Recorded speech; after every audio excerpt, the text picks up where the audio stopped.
Oscar Robertson, the Big O, is a living legend of the game, the best all-around ball player the NBA has ever seen.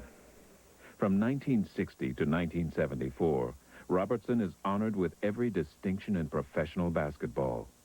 9 times first-team All-NBA, 3 times the league's most valuable player, the highest-scoring guard in NBA history. My mother worked as a domestic for someone in Indianapolis, and she brought me a basketball, and that was my first ball. Nice. I played. I'd play late at night. I'd play in the daytime. I'd set up hypothetical situations, work on shots here and shots there, and I didn't actually sleep with a basketball. I dribbled to school, but I played a lot. I mean, it was just I used to play the ball on my fingers and imagine scoring baskets in big games, and imagine dribbling around tough defensive players, and I would go out in the park and shoot by the light of the moon sometimes, and sometimes in the wintertime I'd shoot with gloves on. It would be so cold, and I'd get laughed at a lot by a lot of players. But I tell you, I didn't think about them. I just loved to play the game, so that was all foremost on my mind. From 1954 to 1956, he leads his all-black high school team to 2 state championships. In a state where basketball is the game, Robertson is the player. I had a good basketball high school coach, Ray Crow. He had to be a good disciplinarian, because where I was from was very difficult. I never went on the south side of town because that was primarily all white.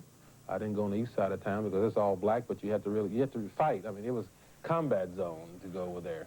And the north side of town, it was just too far to go. So, because of the economics of my situation, my brothers, we stayed in our own neighborhoods, and we played with all the guys in the surrounding blocks, and the only thing that was to do was play sports, really.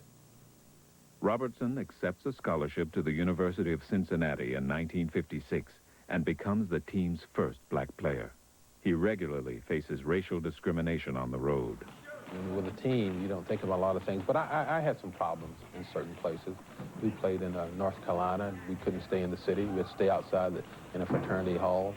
Played in Houston, and I'll never forget this hotel as long as I lived. We checked into the hotel, and maybe an hour later, I was told that I couldn't stay there.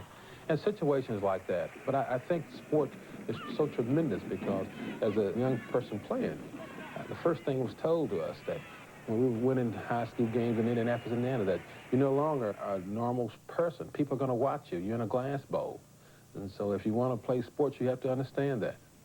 In 1960, he turns pro with the Cincinnati Royals. Well, it was a team that we struggled. I think we won maybe 33 games the first year. We had a tough time. That particular time in my career, there were only 10 pro teams. And you played everybody 8 to 10 times, maybe more.